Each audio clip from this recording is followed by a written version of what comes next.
अस्सलाम वालेकुम एवरीवन, क्या हाल है भाई? खैरियत से हैं? उम्मीद है ठीक ठाक होंगे जनाब। इस लेक्चर में हम डिस्कस करेंगे कॉन्सेप्ट को locus of a moving point. Locus of a moving point से क्या मुराद है जनाब? अगर कोई पॉइंट मूव कर रहा है और वो एक अदद पाथ बना रहा है तो उसकी इक्वेशन को उसको हम इक्वेशन फॉर्म में रिप्रेजेंट करते हैं। लेट्स से हमें पता है कि ये जनाब एक्स एक्सिस है और ये हमारे पास वाई एक्सिस है। हम ये कहें आपसे, let's say the sum of distance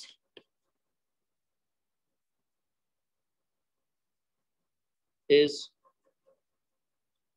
4 from positive axis. इसका मतलब है कि जब हम डिस्टेंस देखें पॉजिटिव एक्सिस से, चाहे वो एक्स हो चाहे वो वाई हो, तो वो हमारे पास जो सम है वो 4 के बराबर है। तो हमारे पास इस कंडीशन को फुलफिल करेंगे 4 पॉइंट्स। जैसे कि ये पॉइंट, इसका डिस्टेंस एक्स एक्सिस से 0 है और वाई एक्सिस से 4 यूनिट्स है। इसका एक्स एक्सिस डिस्टेंस जो है वो 1 है और वाई एक्सिस से 3 है, जबकि इसका डिस्टेंस 2 और वाई से भी 2, और इसका एक्स डिस्टेंस 3 और वाई से जो है वो क्या कहते हैं, वाई से जो है यहाँ पर डिस्टेंस 1 है। और इसी तरीके से यहाँ पर भी एक और पॉइंट। तो अब अगर हम इन तमाम तर पॉइंट्स को जोड़ दें तो ये एक अदद जो है वो लाइन बन जाएगी जो कि इस बात को फॉलो करे। तो बेसिकली हम एक पाथ को इक्वेशन से डिफाइन कर रहे हैं। तो हमें पता है कि पॉजिटिव एक्स एक्सिस से जो डिस्टेंस होता है वो वाई के बराबर होता है और पॉजिटिव वाई एक्सिस से जो डिस्टेंस होता है वो एक्स के बराबर होता है। तो इस कंडीशन को यूज करते हुए मैंने मूविंग पॉइंट की इक्वेशन बना ली, y plus X is equal to 4। तो जनाब ऐसी कोई भी कंडीशन गिवन हो सकती है हमें, और उस कंडीशन को यूज करते हुए हम यहाँ पर लोकस की इक्वेशन निकाल सकते हैं। फॉर सपोज मैं कहूँ कि distance from origin is always 3 units. तो इसका मतलब है एक पॉइंट है P जो कि x कॉमा वाई है, एक ओरिजिन पॉइंट है 0,0, और वो ये कह रहे हैं कि O से P तक का जो डिस्टेंस है वो 3 के बराबर है। तो अगर मैं ये डिस्टेंस निकालूं तो ये आएगा under root X square plus Y square by using distance formula. और यहाँ से मेरी लोकस की इक्वेशन आएगी X square plus Y square is equal to 9, जो कि आगे जाके आप देखेंगे कि ये सर्किल की इक्वेशन है। तो बेसिकली हमारे पास, हमने यहाँ पर अभी एक ऐसा लोकस बनाया है जिसका डिस्टेंस ओरिजिन से हमेशा 3 यूनिट्स रहता है।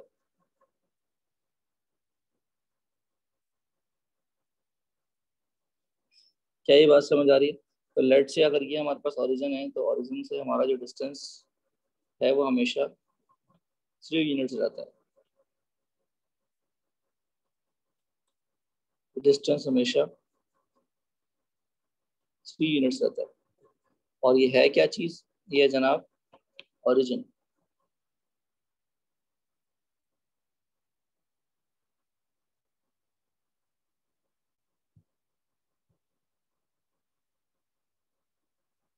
बात समझ आ रही है जनाब? कॉन्सेप्ट समझ आ रहा है लोकस का कि लोकस होता क्या है? लोकस बेसिकली किसी भी पॉइंट की ट्रेजेक्ट्री को दिखाने के लिए हम इक्वेशन का इस्तेमाल करते हैं।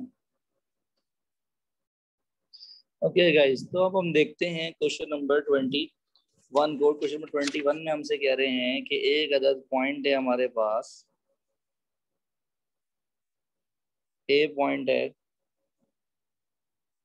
2,3 और एक पॉइंट है बी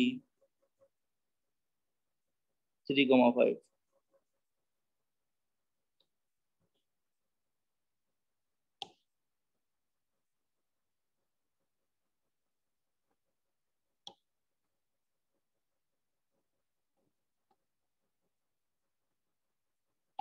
ठीक है जी। वो ये कह रहे हैं कि एक पॉइंट है पी जो कि लोकस बना रहा है। लोकस मतलब मूव कर रहा है। तो लोकस का मतलब है जनाब कि जो पी पॉइंट है ये एक जगह फिक्स नहीं है बल्कि जगह जगह मूव कर रहा है। कोई फिक्स पोजीशन नहीं है इसकी। वो ये कह रहे हैं कि ए जो है वो बी जो है वो पी के साथ मिलकर बना रहे हैं एक अदद ट्राइंगल। तब पी जहाँ भी मूव करे एक अदद ट्राइंगल बन रहा है हमारे पास। और वो ये कह रहे हैं कि ट्राइंगल पी ए बी का जो एरिया है ना बस वो फिक्स है। वो है 8 यूनिट स्क्वायर। वो कह रहे हैं पी का लोकस बताओ। पी का लोकस बताओ मतलब पी की ऑब्वियस सी बात है फिक्स कोऑर्डिनेट्स नहीं है बल्कि मूविंग कोऑर्डिनेट्स है। और मूविंग कोऑर्डिनेट्स नंबर्स की फॉर्म में नहीं बल्कि वेरिएबल फॉर्म में होते हैं। तो जनाब हम यहाँ पर यूज करेंगे एरिया का फॉर्मूला जो कि हमारे बच्चों को मालूम ही है कि बराबर होता है हाफ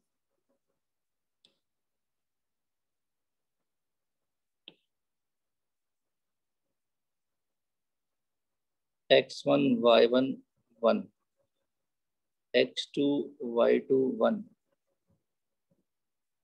x3 y3 1। और जनाब इसके अंदर अब मैं कोऑर्डिनेट्स डाल दूंगा। जनाब पहले मैं डालूंगा पी के कोऑर्डिनेट्स जो कि हैं एक्स वाई। फिर आएंगे ए के कोऑर्डिनेट्स। फिर आएंगे जनाब बी के कोऑर्डिनेट्स। और अब जनाब इसको सिर्फ एक्सपेंड करना है। तो एक्सपेंड करने में तो हमारे बच्चे चीते हैं। तो हम लिखेंगे एक्सपेंडिंग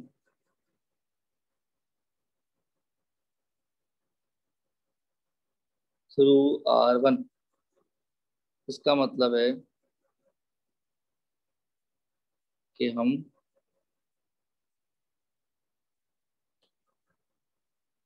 R1 के थ्रू एक्सपेंड करेंगे।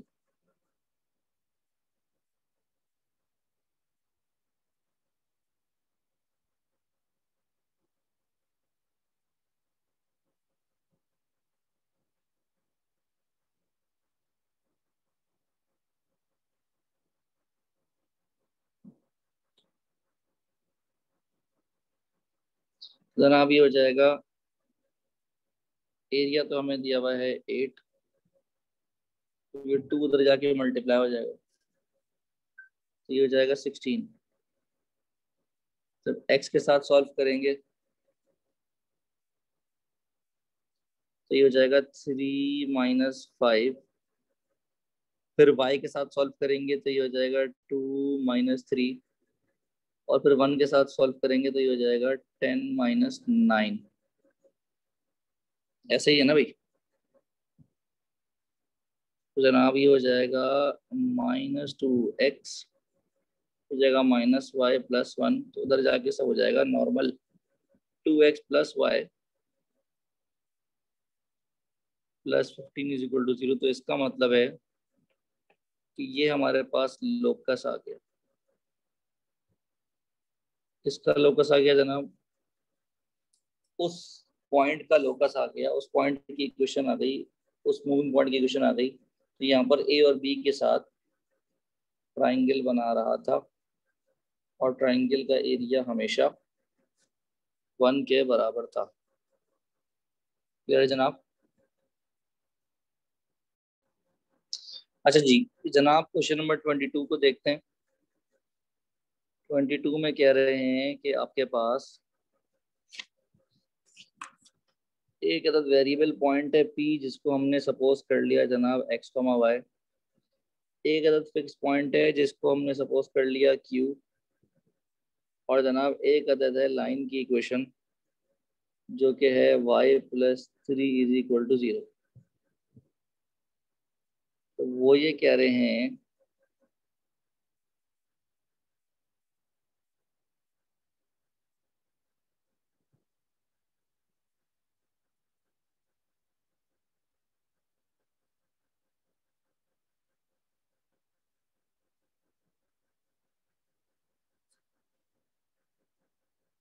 कि जनाब आपको लोकस की इक्वेशन तो निकालनी है। वो ये कह रहे हैं क्वेश्चन में कि P से फिक्स्ड पॉइंट तक का डिस्टेंस और P से लाइन तक का डिस्टेंस बराबर है। तो पहले हम निकाल लेते हैं P से Q तक का डिस्टेंस 2 पॉइंट फॉर्मूला से। जनाब ये हो जाएगा x माइनस 0 का whole square plus y minus 3 का होल स्क्वायर। ये हो जाएगा जनाब X square plus Y square minus 6y plus 9। तो ये तो हो गया जनाब P से Q तक का डिस्टेंस। जब हम P से लाइन तक का डिस्टेंस निकालेंगे तो हम लिखेंगे लाइन की equation divided by under root coefficient of x का square plus coefficient of y का स्क्वायर। तो ये आएगा y प्लस 3। तो जब हम दोनों डिस्टेंसेस को बराबर रखेंगे क्योंकि क्वेश्चन में बोला गया है, तो यहाँ से हमें मिल जाएगी एक अदद इक्वेशन जो कि लोकस ऑफ P कहलाएगा। रूट खत्म करने के लिए जनाब हम करेंगे स्क्वायरिंग ऑन बोथ साइड। जनाब लेफ्ट हैंड साइड तो एज इट इज कॉपी होगी, राइट साइड पर स्क्वायर करेगा वाई स्क्वायर प्लस 6y। जनाब ये सब कुछ कैंसिल हो जाएगा, वाई स्क्वायर और 9 कैंसिल हो जाएगा। तो जनाब एक्स स्क्वायर बचेगा लेफ्ट साइड पे और 6y वहाँ जाकर प्लस हो जाएगा, तो ये बचेगा 12y। तो जनाब ये है एक अदद पैराबोला की इक्वेशन, क्योंकि जब आप पैराबोला पढ़ेंगे तो वहाँ पर आपको ये चीज़ें क्लियर होंगी कि भाई ये क्या चीज़ है। ठीक है जनाब, कोई किसी किस्म का मसला क्लियर हो गया जनाब? तो जनाब ये था हमारे पास लोकस का टॉपिक। इस तरीके से हमारा फिर अल्हम्दुलिल्लाह चैप्टर 3 तकरीबन ख़त्म हो गया है। इनफैक्ट एक्सरसाइज 3.2 हमारी ख़त्म हो गई है।